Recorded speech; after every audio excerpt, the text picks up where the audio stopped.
Hey guys, welcome back to another Daily Devo, and today we are checking out the chapter of Philippians 2. And in this chapter, the Apostle Paul is speaking to the church, and he is challenging them to have a new way of thinking and really behaving in their lives. He's challenging the church to say, you need to have the mindset of Christ. See, when Jesus lived on this earth, he showed us how to behave, and he even showed us how we should think. And Paul breaks that down here in the verses here in the first part of the chapter. He says, hey, when we are interacting with other people, we need to make sure that it's not our selfish ambitions that is really taking the lead, that's what's most important in our lives, that we actually need to be putting other people before ourselves. Our pride shouldn't be what leads us, but our love and compassion for other people, that's what should be leading our directions, our words, our behaviors, and especially the way that we're thinking. This was how Christ behaved. Christ, even though he is equal with the Father, he took on the form of a servant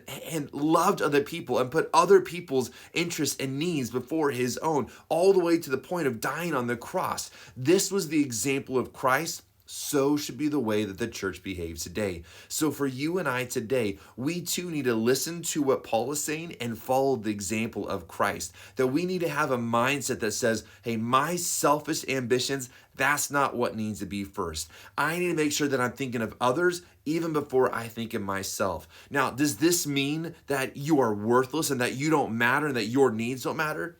Absolutely not. That's not what Paul is saying. That's not what Christ wants you to see either. Your voice matters. Your needs matter. You are worthwhile. But when we are interacting with other people, Christ's example was to put others before himself, and so should we as well. And when we are existing in a community of believers who all is doing that, you need to know that everybody's need is going to be overly met. When every single believer around you is thinking of others more than themselves, man, that is going to be a beautiful place of unity, and needs are going to be met there. And so let's follow this example of Christ. Let's not let our pride lead the way. Let's not our selfish interests be what we focus on more.